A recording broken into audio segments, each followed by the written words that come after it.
Bien, vamos a ver en esta oportunidad la asignatura termodinámica, válido no únicamente para los estudiantes de química, sino para todos los estudiantes de ciencias.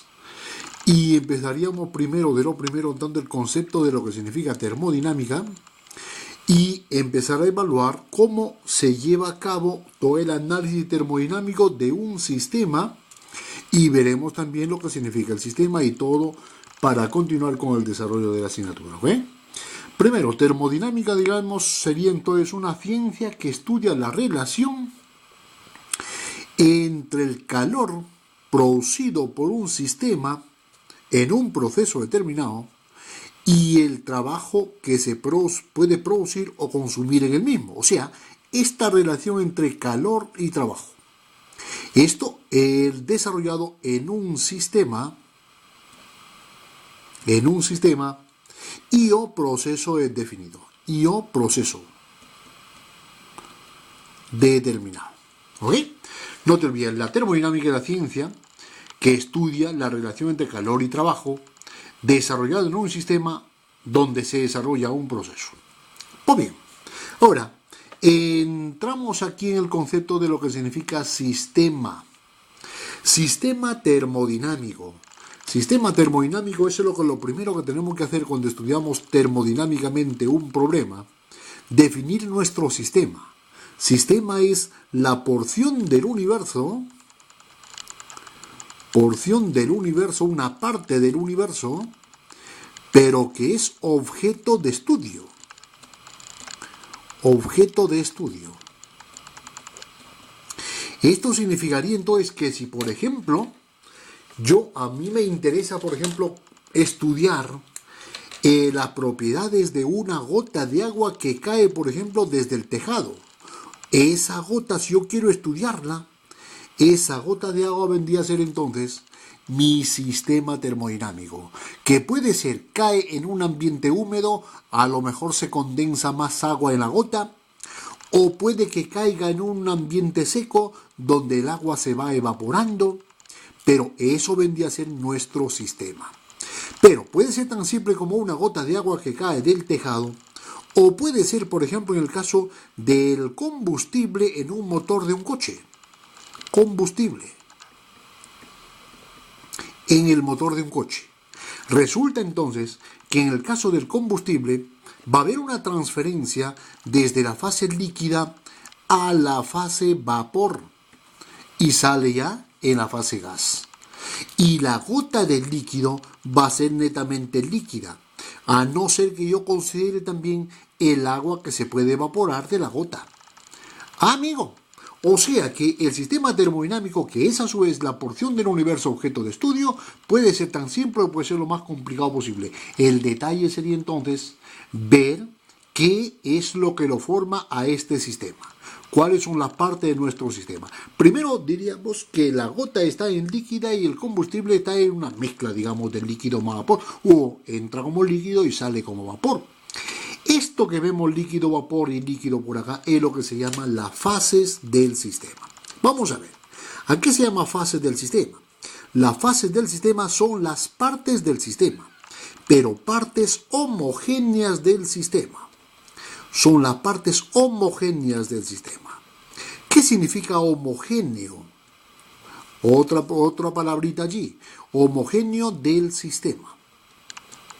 Parte homogénea significa de que cualquier parte del sistema, de la fase, tiene las mismas propiedades. O sea, hay continuidad en sus propiedades. Continuidad en propiedades. A ver, aquí tenemos un problema. El tema de las propiedades de la materia, de la fase. Primero, vamos a analizar. Para llegar al tema de las propiedades, tenemos que definir un concepto fundamental que, ya que estamos hablando en ciencia, el concepto de lo que es la masa. Y diríamos, masa es lo mismo que materia, pues a grosso modo, sin pensar mucho, podemos decir que sí. Pero resulta de que la cosa no es así. La masa no es más para nosotros, para los químicos, la masa no es más que el conjunto de átomos que forma un cuerpo. Átomos que forman al cuerpo. A un cuerpo. Pero sin embargo, materia es ese conjunto de átomos, pero además hay que darle propiedades. O sea, que la materia vendría a ser al igual a la masa más algunas propiedades. Ahí está la gran diferencia, porque yo digo, el rotulador tiene átomos, por lo tanto tiene masa. Pues, ¿qué más? Pues hasta el aire mismo está formado por átomos y tiene masa, pero no es la misma materia. Amigo, ¿por qué? ¿Dónde está la diferencia? La diferencia está en las propiedades. Yo digo, si la diferencia tiene propiedades, esas propiedades van a ser de dos formas. Propiedades extensivas y las propiedades intensivas. Extensivas, intensivas. Las propiedades extensivas dependen de la extensión del sistema. Depende del tamaño del sistema.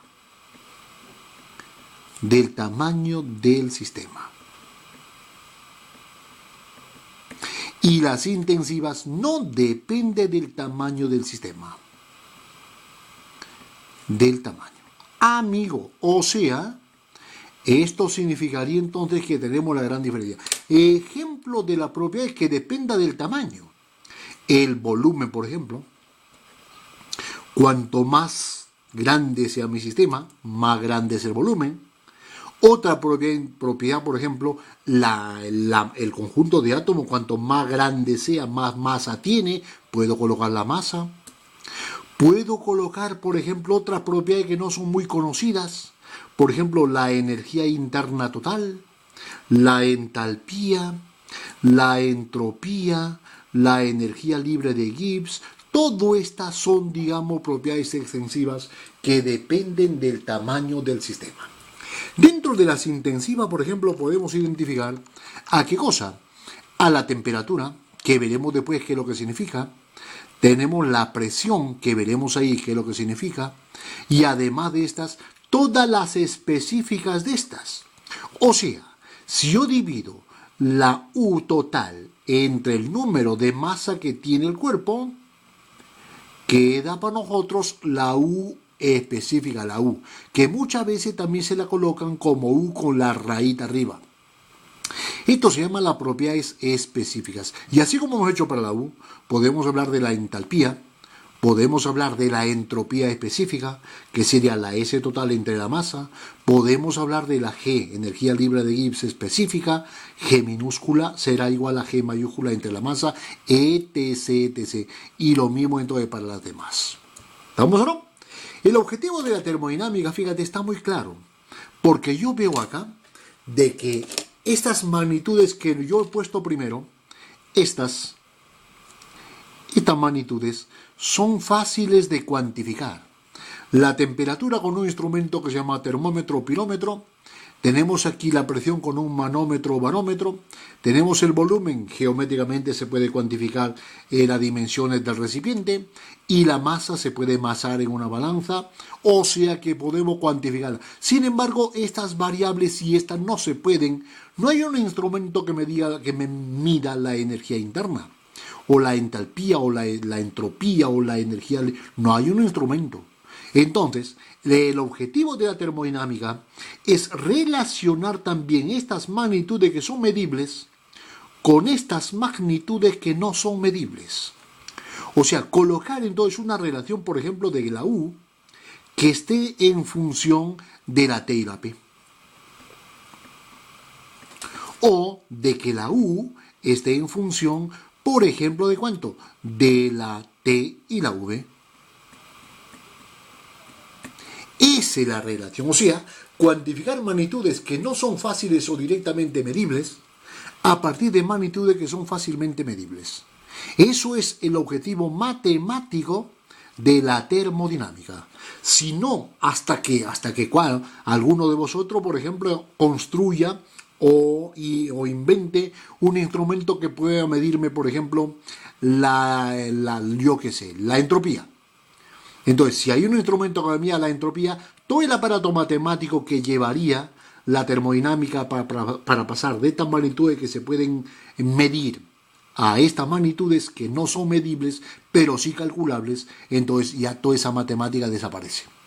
Entonces, pero mientras no se invente un gibómetro para la energía libre de Gibbs, un instrumento que mida la S, la H o la U directamente, por lo tanto, nos tenemos que sujetar al aspecto matemático de lo que conlleva toda la termodinámica y en su más amplia amplitud. ¿No? Valga la redundancia. Pues bien, vamos a analizar el tema. Ya sabemos qué son las propiedades. Y aquí estamos hablando entonces continuidad en las propiedades, continuidades en la presión, en todas estas que vemos ahí. Vamos a ver. Si yo digo, por ejemplo, tengo un recipiente aquí, un vaso, y ese vaso está lleno de agua. Voy a colocar H2O. Pero, tal como está el vaso lleno de agua, mi sistema para mí es el contenido del agua. O sea, me imagino acá una frontera que está entre el agua y el vidrio, el vaso, que me separa, ¿qué cosa? Mi sistema, que lo de dentro, sistema, con lo que está hacia afuera. Y lo que está hacia afuera, inclusive el vaso, se lo llama los alrededores. Y lo que separa al sistema de los alrededores es esto que está aquí, frontera. Esa frontera tiene su propiedad y si me puede, digamos, decir qué tipo de sistema estoy analizando. Pues bien, tal como está el problema, diríamos entonces, ¿cuántas fases veo aquí? Fases vendría a ser igual a ¿cuánto? Número, hay una porque si yo tomo el vaso, la propiedad de este punto de agua, densidad, temperatura, presión y todo eso, van a ser la misma que las propiedades del agua en este punto. O sea, hay continuidad en propiedades. Esto significa que hay una sola fase. Una que sería el agua líquida. Por lo tanto, cuando el número de fases es 1, le dice que el sistema es, ¿qué cosa? Monofásico. Monofásico. ¿Está fijado? Pero entonces, si esto es lo que está pasando, vamos a analizar entonces la otra parte del sistema que viene a ser los componentes. ¿Componente que vendría a ser?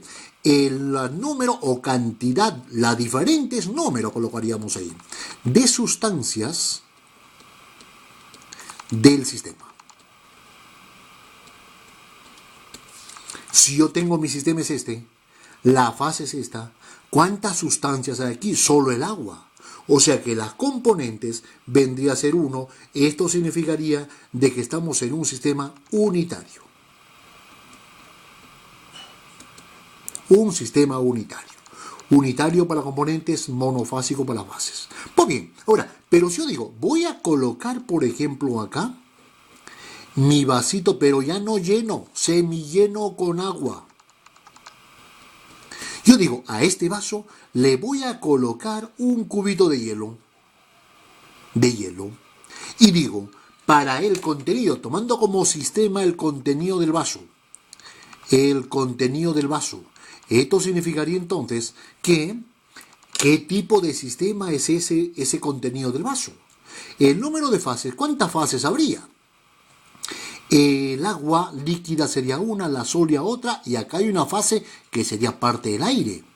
Entonces, la propiedad de acá sería la misma que esta, si lo mismo que esta. Amigo, esta es una fase. El hielo tiene las mismas propiedades en cualquier parte de él, y el agua por lo mismo, o sea, fases 3. Un sistema trifásico. Componentes, número de sustancias diferentes. Este es agua. El hielo es agua, y acá en el aire vamos a considerar los componentes mayoritarios, que sería el nitrógeno y el oxígeno. ¿Cuántas sustancias diferentes hay? El agua, el nitrógeno, oxígeno, 1, 2, 3. Sería 3 componentes que sería entonces componente ternario. Si habría 2 componentes, ¿cómo se llamaría? binario para dos componentes, etc, etc. ¿Está claro? Pues bien, ahora, y si coloco por acá un hielo más, un cubito más, ¿qué pasaría con el problema? Fases. Seguiría viendo, porque la propiedad de este sería la misma que estas, seguiría viendo tres fases y seguiría viendo tres componentes. ¿Está claro? La tenemos ahí. Bueno, ahora, en función de esta variable, nosotros podemos cuantificar o llegar al concepto de lo que se llama los grados de libertad de nuestro sistema. Grados de libertad del sistema. Acuérdate que en este sistema es un sistema no reactivo, o sea que no hay reacciones químicas. Entonces digo, para un sistema no reactivo. Y los grados de libertad, eso lo dio Gibbs. Según Gibbs, porque se llama la ecuación de Gibbs, es el grado de libertad va a ser igual al número de fases menos componentes menos fases más 2. Pero, ¿qué significa en sí los grados de libertad? El número de propiedades intensivas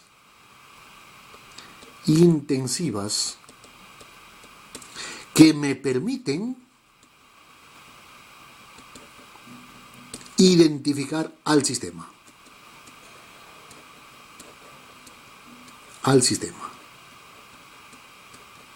O sea, que si yo tengo este problema, me basta para identificar cuántas. Vamos a ver aquí los grados de libertad de lo primero. ¿Cuántos grados de libertad tendría entonces este sistema? Componentes 1 menos fase 1 más 2. O sea, tenemos aquí, esto se me va, 2 grados de libertad. Que puede ser temperatura, presión, o puede ser temperatura, energía interna específica, o presión, ¿cuánto? Volumen específico también, porque no únicamente eso, también sería volumen específico, o sea, etc., pero dos intensivas. Por lo tanto, sería, por ejemplo, T y P, o puede ser, por ejemplo, T y el volumen específico, que sería V minúscula o el V con raya. ¿Está ubicado? Esto serían entonces las dos magnitudes intensivas que me permiten estudiar este estado termodinámico del sistema. Pero si yo digo, voy a analizar, por ejemplo, este que está acá. ¿Cuánto sería el número de grados de libertad? Grados de libertad sería el número de componentes. Componente sería 3. Menos la fase sería 3 más 2. Esto sería, se me va. Eso no quiere decir que estemos siempre con sistemas de grados de libertad 2 y 2, no. Todo depende de las fases y de los componentes, ¿está claro? Entonces, esa es la historia del tema. Bueno, eso va a ser muy importante cuando entremos, por ejemplo, en sistemas monofásicos. Y si habría una reacción química, ¿qué es lo que tendríamos que ver? A esta cantidad se le resta el número de reacciones químicas. ¿Verdad? El número de reacciones químicas. Pues bien, vamos a ver entonces los diferentes tipos de sistemas que tenemos. Tipo de sistemas. Tipos de sistemas termodinámicos. Eso, sistemas termodinámicos. Eso de tipo de sistemas termodinámicos son de acuerdo a que si hay intercambios con los alrededores, o de acuerdo al tipo de frontera que estamos considerando. Colocaríamos por acá, de acuerdo por los intercambios con los alrededores. Los intercambios con alrededores. Y por acá colocaríamos según el tipo de frontera. Tipo de frontera. ¿Estamos bien? Ahora, por los intercambios con los alrededores, nosotros podemos decir, por ejemplo, que si hay intercambio de masa,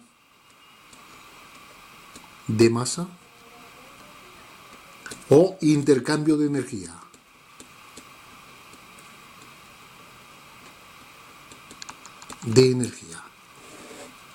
Y por acá colocaría un sistema abierto